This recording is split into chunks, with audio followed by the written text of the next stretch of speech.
China's economy picks up speed, but it's still on track for its slowest year in more than a decade. We'll be taking a look behind the numbers. Plus, $950 and counting. A new record high for Google as shares in the internet giant wows Wall Street yet again.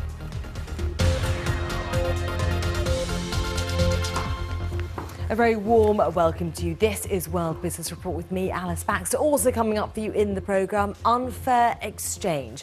Have traders been trying to rig the $5 trillion a day foreign currency market? We'll have the latest developments for you on that. But first, as you've been hearing, in the last couple of hours, China has unveiled its GDP growth figures for the third quarter. Well, the world's #2 economy grew at a rate of 7.8% between July and September. It's a slight improvement on the previous quarter and the best figure so far this year.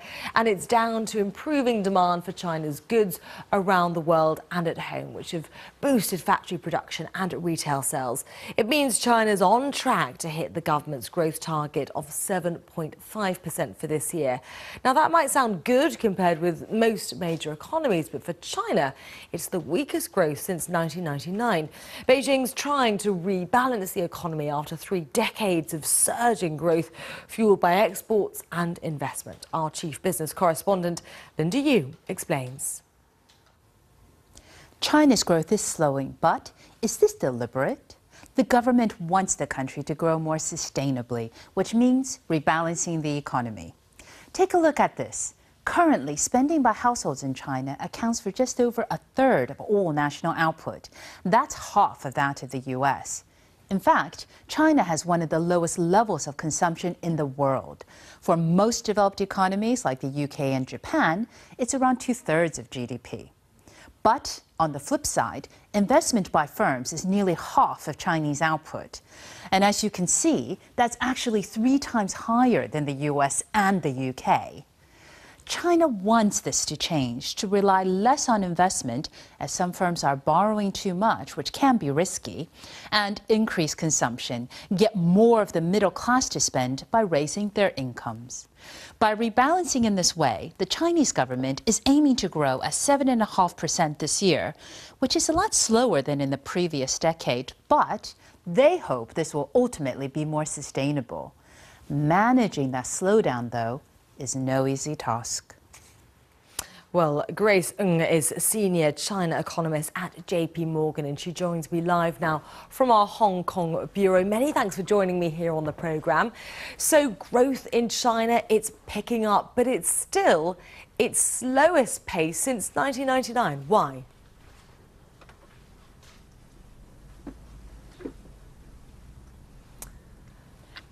Grace, I wonder if you can hear me over there. I was just asking you, despite the fact that we can see that China's growth is picking up, it's still its slowest growth rate that we've seen since 1999. Why is that?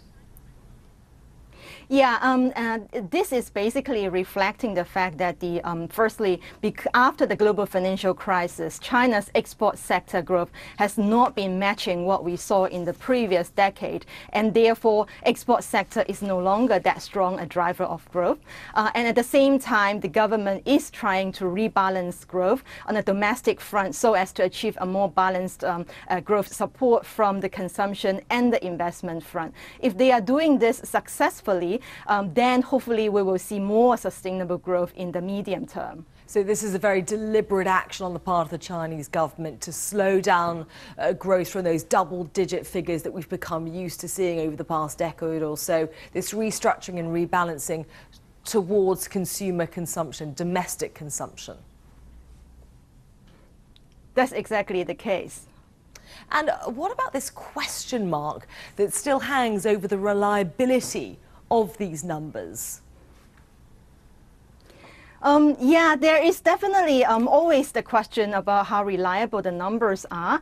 I guess the way we tend to counter-check that is using other indicators, such as the more high-frequency PMIs number, both from the government as well as from the private sector, as well as other data, which tend to be more reliable as well, such as the financial data, bank loan data, and also trade data.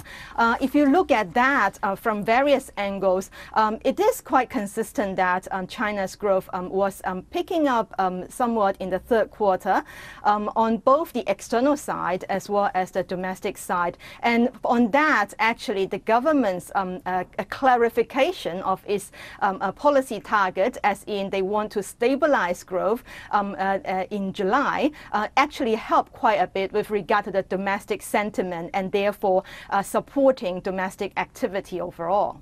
Okay, it's all about that word, isn't it? Sustainability. Grace, many thanks for joining us. Grace Ng, their senior China economist at JP Morgan. They're live from Hong Kong. Now, Google shares there jumped to a new record high of more than $950 in after-hours trading after the internet giant posted strong results after the Wall Street closing bell. Well, Google made profits of almost, wait for it, $3 billion in the 3 months to September. There you go. That's an increase of 36% on the same period last year, and was actually much better than Wall Street was expecting. It's largely down to strong growth in internet advertising, but as Mariko Oy now reports from New York, this success is also putting the company in the spotlight over its tax arrangements. Begin. Having a beer with your boss. In the movie The Internship, Google is the cool and hip company that everyone wants to join. Inside this slick campus, some of the world's most innovative minds exchange their new ideas. Its growth may not be as explosive as it once was, but Google continues to lead the industry with its new products and services. In the fast-growing smartphone market too, its Android operating system has been the winner. Currently, there are over 900 million Android devices worldwide, with a market share of nearly 80%. And this is the website that the majority of people come to when they search the internet. Some people even say, let's Google it instead of let's search the web. And those users attract advertisers. And every time people click on an ad, Google makes money. But in the tech world, the fall from grace can be very fast and hard. So how does Google try to stay on top? But Google's really surged with their Google Now products as you speak to your devices and have more of a human interface with them. And also knowing what you want before you even know it. Right? And so it's a little scary to some people because they're going through and they're looking at your calendar and they're looking at your Gmail and they're figuring out you've got a flight coming up or you might need a hotel or that you care about a sports score, and they're providing you that information before you even think to ask for it. But for a company which seemingly can't do any wrong, it's recently faced heavy criticism for not paying a fair share of corporate tax.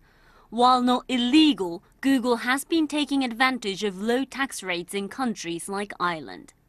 Until that's resolved, its hip and cool image may be less than squeaky clean. Mariko Oy, BBC News, New York. Now, the internship, moving on. The question we're now wanting to ask is, have traders been rigging the $5 trillion a day foreign exchange market?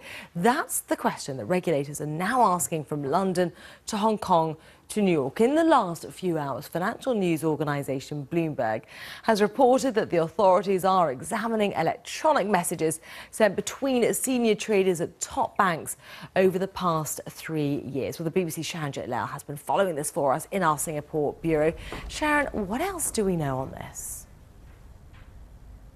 Well, essentially, Alice, sources are saying that these messages sent by senior bankers, these bankers are from Barclays, Citigroup, RBS and UBS, amongst others. They're basically being scrutinized, which of course is part of that global probe into the manipulation of the foreign exchange market. Now, according to that report by Bloomberg, these senior bankers over the last 3 years exchanged messages through their Bloomberg terminals outlining detail of their positions and client orders and made trades before before key benchmarks were set. Now, essentially, regulators are now looking into whether those messages amounted to attempts to manipulate the market. Now, we know the four banks, Barclays, Citigroup, RBS and UBS, account for 40% of trade in the foreign exchange market. And the UK's Financial Conduct Authority this week, of course, opened that formal probe into currency trading, which joined essentially a global investigation that involves regulators in the US, the European Union, Switzerland and Hong Kong.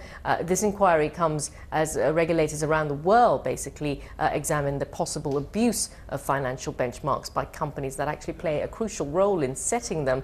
We know that RBS and Barclays have already been fined about 2.6 billion in the last 2 years for rigging the London interbank offered rate. So regulators watching this very closely indeed. Indeed, we'll have to see how this one plays out. Sharanjit, many thanks. Sharanjit Lail there for us live from Singapore. OK, from me and the business team, bye for this hour. Back in a moment for a look at the papers.